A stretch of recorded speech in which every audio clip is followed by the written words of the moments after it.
Vyttila bus terminal നിർമ്മാണം ആരംഭിക്കുന്നതിന് സർക്കാർ സ്വീകരിച്ച നടപടികൾ വ്യക്തമാക്കാൻ ഹൈക്കോടതി നിർദ്ദേശിച്ചു.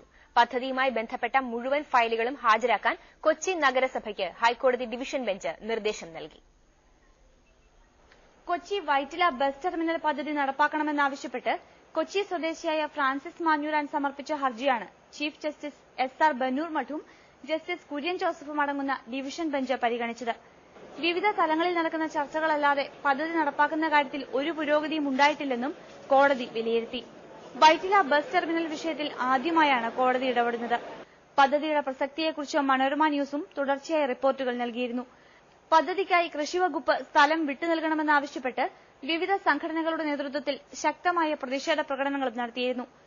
സർക്കാരും നഗരസഭയും ബസ് ടെർമിനൽ നിർമ്മാണത്തിന് തത്വത്തിൽ അനുമതി നൽകിയിട്ടുണ്ടെന്നും 25 ഏക്കർ സ്ഥലം 4 വർഷം മുൻപ് ഇതിനായി കണ്ടെത്തിയിട്ടുണ്ടെന്നും ജില്ലാ പഞ്ചായത്ത് കോടതിയെ അറിയിച്ചിട്ടുണ്ട്.